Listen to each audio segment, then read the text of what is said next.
The plain white cotton dress hung limply from Beatrice Varley's fingers, the same way her hopes had slipped through them like water when Frederick Palmer had laughed in her face.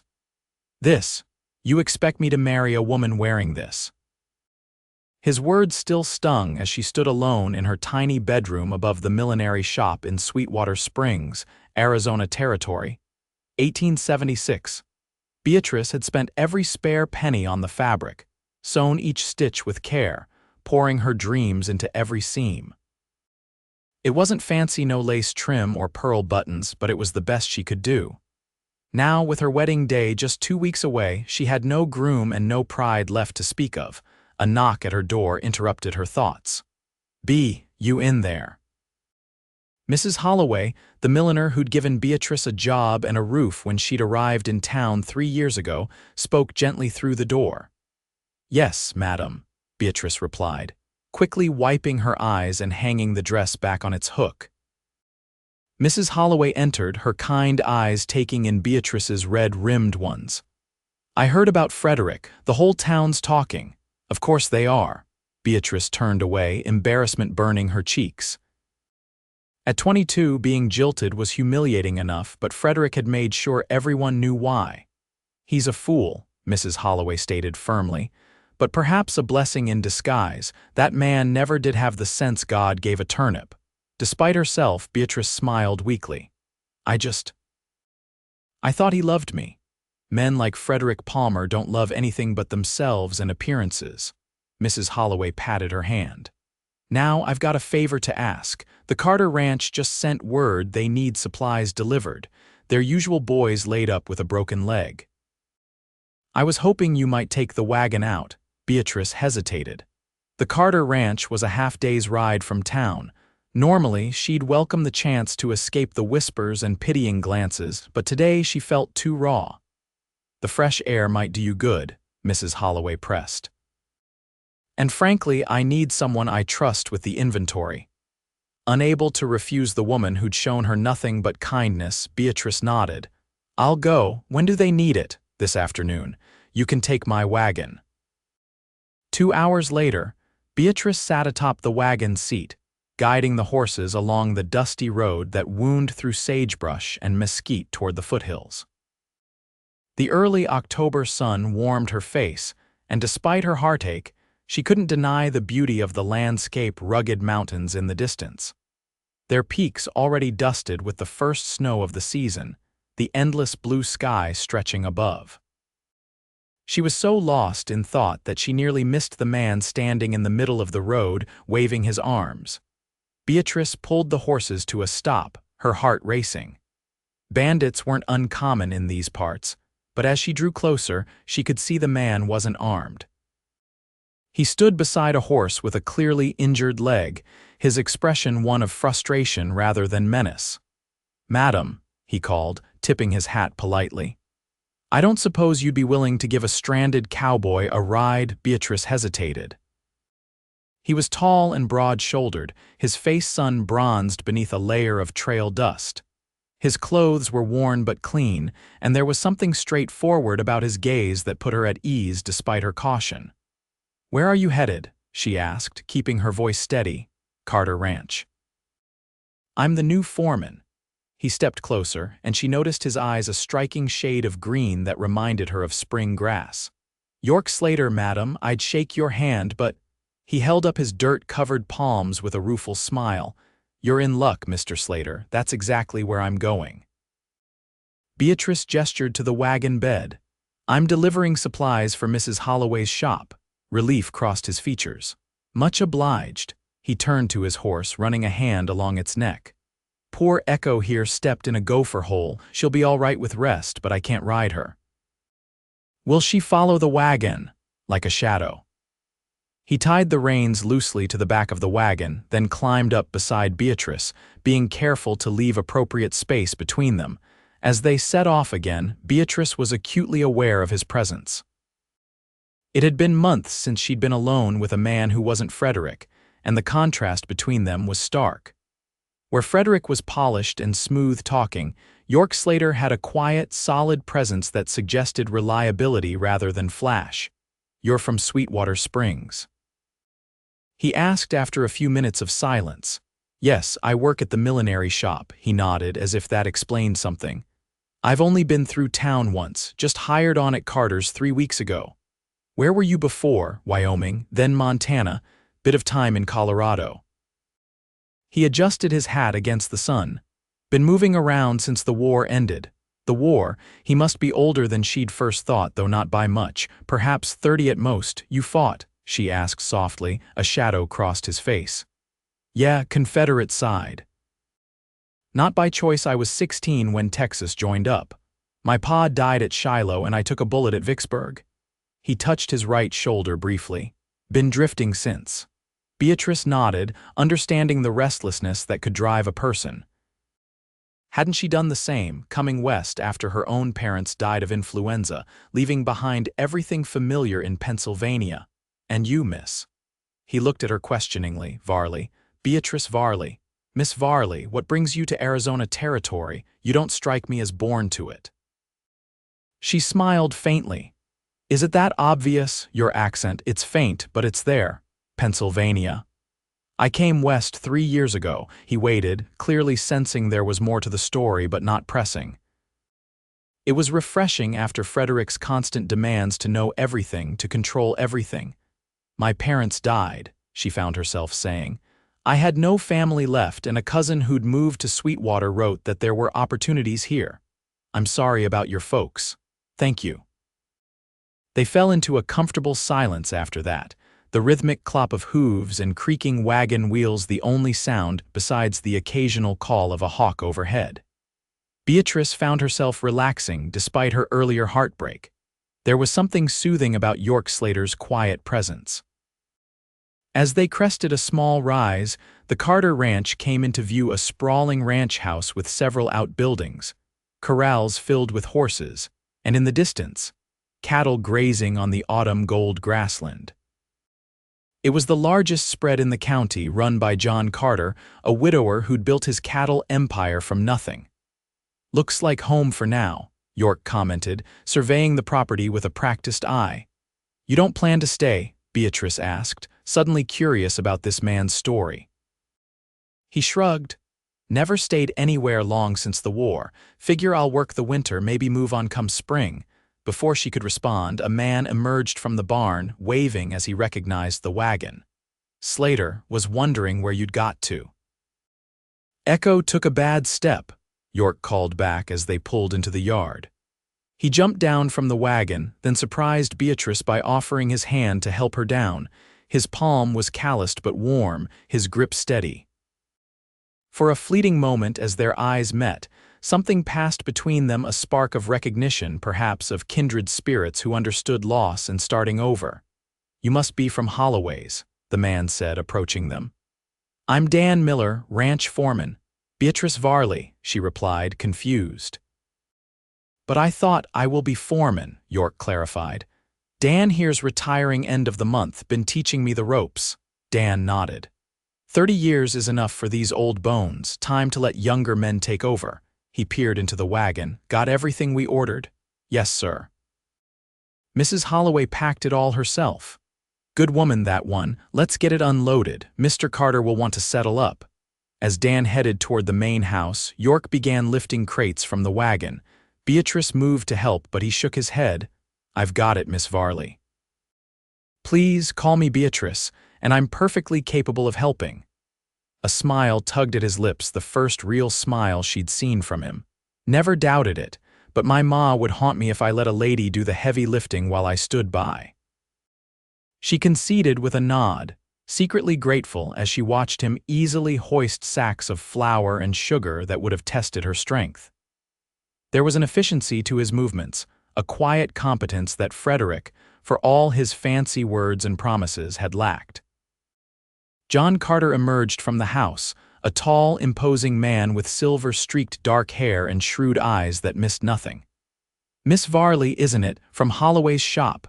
Yes, sir. Wasn't expecting you. Where's the usual boy? Broken leg, sir. Mrs. Holloway asked me to make the delivery.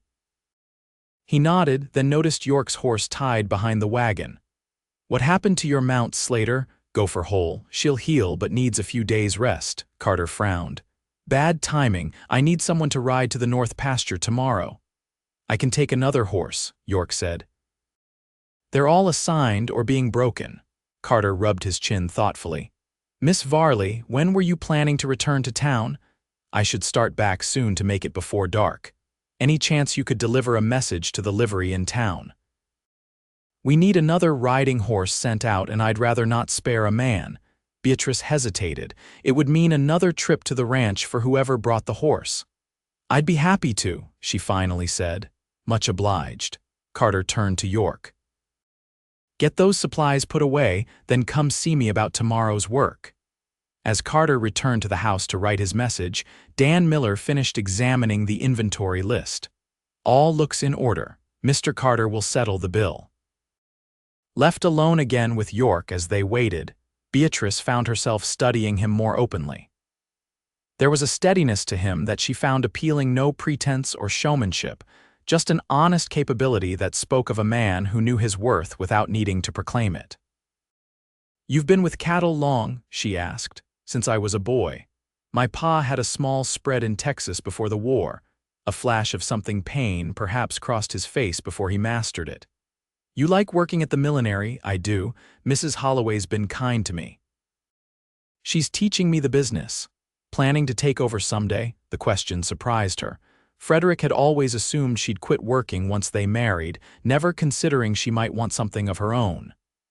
I hadn't thought that far ahead, but I suppose I might. I enjoy creating things. He nodded, seeming to understand. Nothing better than building something with your own hands.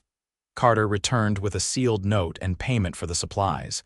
After securing both in her reticule, Beatrice prepared to leave.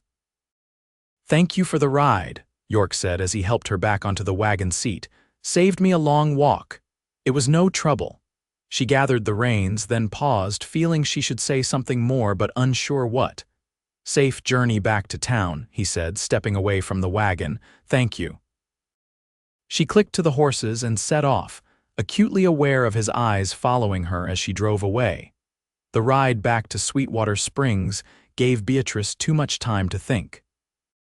Thoughts of Frederick and his cruel rejection resurfaced. But now they were interspersed with impressions of the quiet cowboy with the steady green eyes. Two men couldn't be more different, one all flash and empty promises, the other solid and straightforward. It was nearly sunset when she reached town. After delivering Carter's message to the livery, she returned the wagon to Mrs. Holloway's and climbed the stairs to her small room, exhausted but somehow lighter than when she'd left. 3 days later, Beatrice was arranging a display of new ribbons when the shop door opened, sending the bell into a cheerful jingle. She turned, expecting Mrs. Patterson or one of the other regular customers, and found herself looking at Yorke Slater. He'd cleaned up since their meeting on the road. His dark hair was neatly combed, his face freshly shaven, revealing a strong jaw and the faint remnant of a scar near his left temple. He wore a clean shirt and vest, though his boots still carried the dust of the trail. Miss Varley, he said, removing his hat. Hope I'm not disturbing you. Not at all. She was suddenly very aware of her plain work dress and hair coming loose from its pins. Are you in town on ranch business? Partly. Mr. Carter sent me to escort a potential buyer back to see some horses. He shifted, seeming almost nervous. But I finished early and thought I might. That is, I wondered if you might consider having supper with me at the hotel restaurant. Beatrice blinked, caught off guard. Supper, a flush crept up his neck, just as a thank you for the ride the other day. Before she could respond, Mrs. Holloway emerged from the back room. Why, Mr. Slater, isn't it? From the Carter Ranch? Yes, madam, he nodded politely. I've just put on a fresh pot of coffee. Won't you join us? Yorke glanced at Beatrice, who found herself nodding. Thank you, madam. That's mighty kind. As Mrs. Holloway bustled about preparing coffee, Beatrice led Yorke to the small sitting area at the back of the shop. It's good to see Echo recovered, she said, noticing he'd ridden his own horse into town. She's fine. Just needed a couple days' rest. He sat carefully on the delicate chair, looking somewhat out of place among the feminine surroundings. Mrs. Holloway returned with the coffee and a knowing look that made Beatrice blush. "Now, Mr. Slater, you must tell us how you're finding the Carter Ranch." "I understand you're to be the new foreman." "Yes, madam. Mr. Miller's showing me the operation before he retires." "And what brings you to our shop today? Shopping for a lady friend, perhaps?" The older woman's eyes twinkled mischievously. Yorke's flush deepened. "No, madam. I came to see Miss Varley, actually, to thank her for her help the other day." "How thoughtful." Mrs. Holloway sipped her coffee, her eyes darting between them. "Beatrice, didn't you mention needing to deliver Mrs. Johnson's hat this evening? Perhaps Mr. Slater could escort you since the light's fading." Beatrice recognized the transparent matchmaking attempt but found she didn't mind. "That's very kind, but I wouldn't want to impose on Mr. Slater's time." "No imposition," he said quickly. "I'd be happy to accompany you." Mrs. Holloway beamed. "That's settled then. And after, perhaps you two young people might enjoy that supper Mr. Slater mentioned." 15 minutes later, Beatrice found herself walking beside Yorke down Sweetwater Springs Main Street, Mrs. Johnson's hat box in her hands and butterflies in her stomach. The evening air was crisp, stars beginning to appear in the darkening sky. "Your employer seems nice," Yorke commented. "She is. She's been like family to me." "No real family nearby, none at all." "My parents were only children and my grandparents passed long ago. There's a distant cousin here, but we're not close," he nodded. "Know what that's like. Lost my ma when I was 10, pa in the war, no siblings." "It's hard, being alone." "It is," he agreed softly, his shoulder occasionally brushing hers as they navigated around other pedestrians. Mrs. Johnson lived at the far end of town, and by the time they'd delivered the hat and started back, full darkness had fallen. Oil lamps glowed in windows, and the saloons were coming to life with music and raucous laughter. "Still interested in that supper?" Yorke asked as they approached the hotel. "I'd like that," Beatrice replied, surprising herself with how much she meant it. The hotel restaurant was modest but respectable, with white tablecloths and a small vase of dried wildflowers on each table. They ordered beefsteak and potatoes, and as they waited, Beatrice found conversation flowed more easily than she'd expected. Yorke told her about growing up in Texas, about his dreams before the war of having his own ranch someday, about the years of drifting afterward, unable to settle. "The war changed everything," he said quietly. "Came home to find our land seized for taxes, my ma's grave unmarked, nothing left of the life I knew." "I'm sorry," Beatrice said, meaning it. "It must have been terrible." "Was for a lot of folks, not just Southerners." He looked at her closely. "What about you?" "What brought you all the way from Pennsylvania?" She hesitated, then decided on honesty. "After my parents died, there was nothing left for me there. The house had to be sold to pay debts. My cousin wrote that there were opportunities out west, especially for women willing to work." "Brave thing to do, traveling so far alone." "I didn't feel brave, just desperate." She traced the rim of her water glass. "But it worked out. Mrs. Holloway needed help, and I needed a job and a place to stay." Their food arrived, momentarily pausing the conversation. As they ate, Beatrice became aware of several townspeople watching them curiously. Word of Frederick's rejection had spread quickly, and now here she was, dining publicly with a handsome stranger. Yorke noticed her discomfort. "Something wrong?" "No, it's just—" She lowered her voice.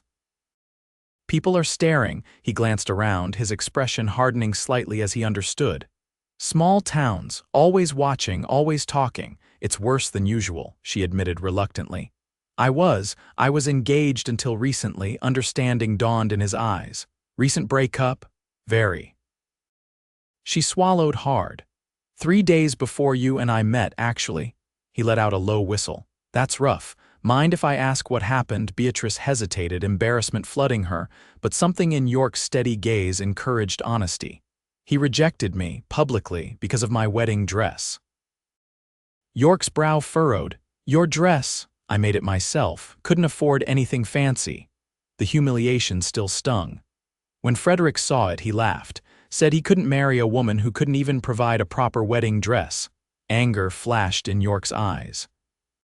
Sounds like a man not worth marrying. Everyone said we were a good match. He's the bank manager's son. She stared down at her plate. I thought he loved me. Men who love don't humiliate. His voice was quiet but firm.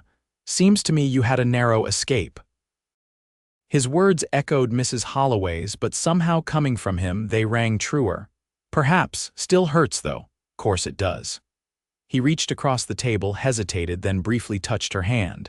But from where I'm sitting, he's the one who lost out. The simple sincerity in his voice brought a warmth to Beatrice's chest that had nothing to do with embarrassment. For the first time since Frederick's rejection, she felt something other than shame, a flicker of her own worth rekindled. After supper, Yorke walked her back to the millinery. The night had grown cool, and without asking, he draped his jacket over her shoulders. It was warm from his body and smelled of leather and pine soap. "Thank you for supper," she said as they reached the shop door. "My pleasure." He hesitated, then added, "I'll be in town again next week. Carter's sending me to order supplies for winter." "Oh," she tried to sound casual, even as her heart quickened. "Thought maybe I could call on you. Properly this time." The word properly hung in the air between them, its implications clear. "I'd like that," she said softly. He smiled, then a full, genuine smile that transformed his serious face. "Good, that's good." For a moment they stood in silence, neither quite ready to part. Then Yorke cleared his throat. "Well, good night, Miss Varley." "Beatrice," she corrected gently. "My friends call me Beatrice." "Beatrice?" he repeated, as if testing the feel of her name. "Good night, then, Beatrice." "Good night, Yorke." She watched from the doorway as he walked to where his horse was hitched, mounted with fluid grace, and rode away into the night. Only then did she realize she was still wearing his jacket. True to his word, Yorke returned the following week, and the week after that. Each visit followed a similar pattern. He would complete his business for the ranch, then call on Beatrice. Sometimes they walked through town together. Other times they shared a meal or simply sat talking in the shop's back room while Mrs. Holloway pretended not to eavesdrop. October gave way to November, bringing cooler temperatures and the first real promise of winter. Yorke's visits became the highlight of Beatrice's weeks, even as she told herself not to read too much into them. He was just being kind, she reasoned, just a friend to a lonely woman. But then came the day everything changed. It was a crisp Saturday morning, and Beatrice was alone in the shop. Mrs. Holloway had gone to visit her sister in the next town over, leaving Beatrice in charge. The bell above the door jangled, and she looked up to see Frederick Palmer standing there, his handsome face wearing the confident smile she'd once found so charming. "Beatrice," he said, as if nothing had happened between them. "You're looking well." She straightened, grateful for the counter between them. "What do you want, Frederick?" "Is that any way to greet an old friend?" He moved closer, eyes sweeping over her with familiar appraisal. "We're not friends," his smile faltered. "Perhaps not, but we could be something again." He lowered his voice. "I've been thinking about us. I may have been hasty in my judgment." Beatrice stared at him in disbelief. "Hasty? You humiliated me in front of half the town." "A regrettable lapse in manners," he waved dismissively. "The point is, I'm willing to reconsider our arrangement." "Our arrangement?" Anger flared, hot and unexpected. "We were engaged to be married, Frederick. It wasn't a business transaction." "Now, darling, don't call me that." She cut him off sharply. "Why are you really here?" His expression hardened slightly. "Fine. Direct speaking it is. My father insists I settle down before he makes me partner in the bank. You were suitable enough before, and I'm willing to overlook your limitations. If you'll agree to a spring wedding, with a proper dress this time, of course." The audacity of it struck her speechless. Before she could form a response, the shop door opened again, and Yorke stepped in, bringing with him the scent of cold air and leather. He took in the scene, instantly Beatrice's rigid posture, Frederick's proprietary stance, and his expression darkened. "Everything all right, Beatrice?" Frederick turned, irritation crossing his face. "This is a private conversation." "Doesn't look private to me." Yorke moved to stand beside Beatrice, not touching her but close enough that she could feel the warmth radiating from him. "Looks like a lady who doesn't want company." Frederick's eyes narrowed as he assessed Yorke, the worn but clean clothes, the calloused hands, the quiet confidence. "And who might you be?" Yorke Slater, friend of Miss Varley's? "Ah," Frederick's lip curled slightly, "the ranch hand. Yes, I've heard rumors." Beatrice felt heat rush to her face. "Yorke is the foreman at the Carter Ranch, and anything you've heard is nothing but idle gossip." "Of course." Frederick's tone made it clear he believed otherwise. He turned back to her, dismissing Yorke entirely. "Consider my offer, Beatrice. It's more than generous given the circumstances." "There's nothing to consider," she replied firmly. "My answer is no." Frederick's face hardened. "You're making a mistake.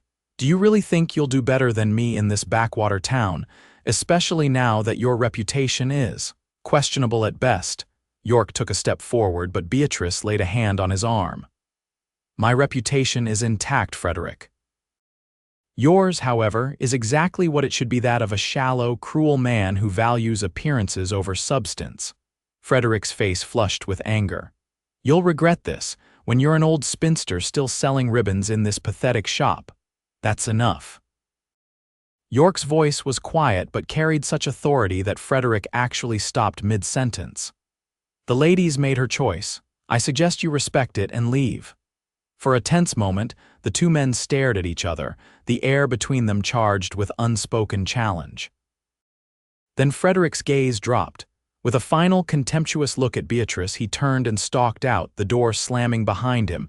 In the sudden silence, Beatrice realized she was trembling. "Thank you," she said softly. Yorke turned to her, concern evident in his eyes. "You all right?" "Yes." "Just shaken," she tried to smile. "Not every day your former fiancé offers to take you back as if he's doing you a favor. That was the man, the one who—" He trailed off, glancing at the door Frederick had exited through, his expression hardening again. "Yes, Frederick Palmer." She took a deep breath, steadying herself. "He wants to marry me now because his father's pressuring him to settle down. Charming fellow." Despite everything, Beatrice laughed a small, startled sound. "He can be when he wants something, but now I see what I couldn't before." Yorke studied her face. "What's that?" "That I never really knew him, or maybe I didn't want to see who he really was." She smoothed her apron with nervous hands. "Either way, I'm glad it ended before I made a terrible mistake." "Good." He hesitated, then asked, "You're sure you're all right?" "I can stay a while if you'd like company." The offer touched her deeply. "Actually, I would. Mrs. Holloway's gone for the day, and after that confrontation, I'd welcome friendly company." Yorke smiled, that genuine expression that transformed his entire face. "Then I'm at your service, Miss Varley." They spent the day together in the shop. When customers came, Yorke made himself useful rearranging displays or simply sitting quietly, reading a newspaper. In between, they talked about everything and nothing, the easy conversation of two people growing increasingly comfortable with each other. As closing time approached, Beatrice found herself reluctant for the day to end. "Do you need to get back to the ranch tonight?" "No." "Mr. Carter gave me leave until tomorrow." He folded the newspaper carefully. "Thought I might stay at the hotel." "Oh," she hesitated, then plunged ahead. "I was thinking of walking by the river after closing. It's peaceful there in the evening. Would you like company?" "I would." The November sunset came early, painting the sky in spectacular shades of orange and pink as they walked along the riverbank. The cottonwoods had lost most of their leaves, which crunched pleasantly underfoot. They had the path mostly to themselves, save for a few fishermen packing up their gear. "Frederick was wrong, you know," Yorke said suddenly as they paused to watch the water flow by. "About what?" "About you not doing better than him." He turned to face her, his expression serious. "Any man would be lucky to have you, Beatrice." Her heart quickened at the intensity in his eyes. "Even in a plain, homemade wedding dress, especially in that dress." He stepped closer, his voice dropping lower. "A dress made by your own hands with care and love that's worth more than any store-bought finery." "You haven't even seen it," she said softly. "Don't need to." His hand found hers, fingers intertwining. "I've seen your heart, Beatrice Varley. That's worth more than all the silk and lace in the world." The sincerity in his voice brought tears to her eyes. "Yorke, I know it's soon," he said quickly. "Too soon, maybe, after everything. But I need you to know that I think you're remarkable, strong and kind and beautiful in all the ways that matter." She blinked away tears, a smile breaking through. "It is soon, but sometimes the heart knows what it needs." His free hand came up to gently cup her cheek. "And what does your heart need, Beatrice?" "Someone real," she whispered. "Someone who sees me for who I am, not who they want me to be. I see you." His thumb brushed softly across her cheekbone. "I've seen you from that first day on the road." When he kissed her, it was gentle and questioning, giving her every chance to pull away. Instead, Beatrice leaned into him, her hands finding the solid warmth of his chest as the last light of day faded around them. Over the weeks that followed, their courtship blossomed despite the distance between town and the ranch. Yorke made the journey whenever he could, sometimes arriving dusty and tired from the ride, but always with that same genuine smile that was reserved only for her. December brought the first snow and the town's Christmas preparations. The millinery shop was busier than ever with ladies wanting new bonnets and trimmings for the holiday season. But Beatrice moved through her days with a lightness that had nothing to do with the festive atmosphere, and everything to do with the man who now rode into town twice a week to see her. 2 days before Christmas, Yorke arrived unexpectedly, his horse's hooves crunching through the fresh snow outside the shop. The bell jangled and Beatrice looked up from where she was arranging a display of velvet ribbons, her face lighting at the sight of him. "Yorke, I wasn't expecting you until tomorrow." He stomped the snow from his boots, his cheeks ruddy from the cold. "Couldn't wait." There was something different about him today, a nervous energy she hadn't seen before. Mrs. Holloway emerged from the back room, beaming at the sight of him. "Mr. Slater, what a pleasant surprise. I was just putting on some coffee to warm up. Will you join us?" "Thank you, madam, but I was hoping to steal Beatrice away for a bit, with your permission, of course." Mrs. Holloway's eyebrows rose and a knowing smile spread across her face. Of course. Beatrice, dear, we're slow today anyway. Take your coat." Minutes later, they were walking through the snow-covered streets, their breaths forming clouds in the crisp air. Yorke seemed uncharacteristically quiet, almost tense. "Is everything all right?" Beatrice finally asked. "You seem distracted." He stopped walking, turning to face her in the middle of the street. "I need to ask you something, and I'm not sure how." Her heart skipped a beat. "You can ask me anything." "I've been saving," he said abruptly, "ever since I came to the Carter Ranch. Been putting away most of my wages." "That's good." Mr. Carter offered me a permanent position as foreman, with a raise and use of the small cabin on the north end of the property. "Yorke, that's wonderful." She squeezed his hands, genuinely happy for him. "It is." He took a deep breath. "But I've been thinking about the future, about what I really want. And what's that? My own place, someday." His green eyes locked with hers. "And you, Beatrice, I want you." Her breath caught. "Yorke, I know it hasn't been long, and I know you had your heart broken not too long ago. But I've never been more certain of anything." He reached into his pocket and pulled out a small wooden box, hand-carved with a simple floral pattern. "I'm not a wealthy man. I can't offer you a fine house in town or fancy dresses. But I can promise you this: I'll work every day to build something good for us, something real." With trembling fingers, he opened the box to reveal a simple silver ring with a small pearl set into it. "It was my mother's, the only thing of value I have from before the war." Tears welled in Beatrice's eyes. "It's beautiful." "Beatrice Varley," he said, his voice steady despite the nervousness in his eyes, "would you do me the extraordinary honor of becoming my wife?" Joy bubbled up inside her, pure and overwhelming. "Yes," she whispered, then louder. "Yes, Yorke, yes." His face broke into that smile, the one that transformed him, as he slipped the ring onto her finger. It fit perfectly, as if meant to be there. When he pulled her close and kissed her there in the middle of the snowy street, Beatrice didn't care who might be watching. This moment was theirs alone. They were married 2 months later in the town's small church. The ceremony was simple, but filled with genuine warmth. John Carter and his family attended, as did most of the townspeople, even those who had whispered behind Beatrice's back after Frederick's rejection. Frederick himself was conspicuously absent, though his parents came, his mother pressing a gift into Beatrice's hands with a whispered apology for her son's behavior. And Beatrice. She wore her plain white cotton dress, the same one Frederick had mocked. She'd added some subtle embroidery around the collar and a sash of pale blue ribbon, but otherwise, it remained as she'd originally made it. When Yorke saw her walking down the aisle toward him, his eyes shone with such love and pride that any lingering doubts about her simple gown vanished like morning mist in sunshine. "You look beautiful," he whispered when she reached him. "It's just a plain dress," she murmured back. His smile was tender as he took her hands in his. "It's fit for a queen, my queen." The years that followed brought challenges, as all lives do. They worked alongside John Carter for 3 years before purchasing a small property of their own, nothing grand, but enough to start building their dream. Yorke's knowledge of cattle and Beatrice's head for business proved a formidable combination. When their first child was born, a daughter with her father's green eyes, and her mother's gentle spirit, Beatrice wrapped her in a blanket she'd quilted herself from scraps of fabric, including a piece of her wedding dress. "It's not fancy," she told Yorke as he gazed down at their newborn, "but it's made with love."